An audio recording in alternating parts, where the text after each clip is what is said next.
Hey Kevin, what are you doing? I've talked to you guys before about having your MIG cable, in a coil like that, or if you're standing there at the bench and you happen to be stepping on it, and how it's going to screw up your weld. Whether you're binding up the cable so the filler, so the wire doesn't feed right, or the gas isn't right. Well, I found another little problem. So this is the hose I had on this Everlast PowerMTS 221 STI, and it normally would fit in right there. And as you can see, what would happen with this fitting screwed into the back of the machine is the bottle is now too close. The hose was kinked like that. And I know when I put it together, when I first put it on this cart, it was nowhere near the bottle. I had it off to the edge just a little bit. I had it move forward just a little bit. So this hose was just fine. But the problem was the expansion joints in the floor, in the concrete.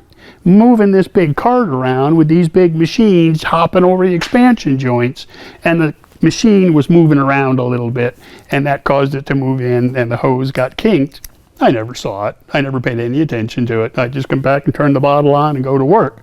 Well, my welds went to hell.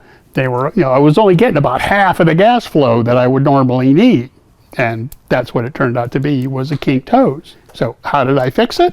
I fixed it by finding one of these little angle fittings, one of these little 90-degree fittings. Fits into the back of the machine, and then the hose screws right down in here. Now I've got that nice 90. It's a hard metal. It's not going to kink. So now the hose is running parallel to the bottle.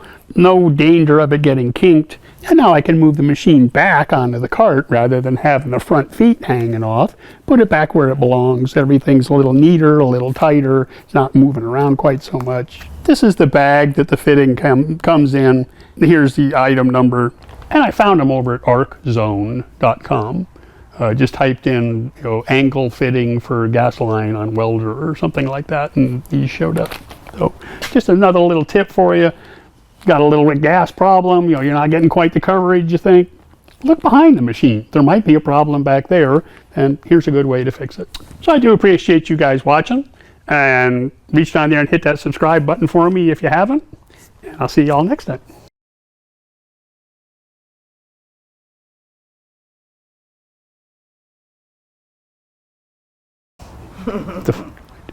End, right. Are you speechless? Yes.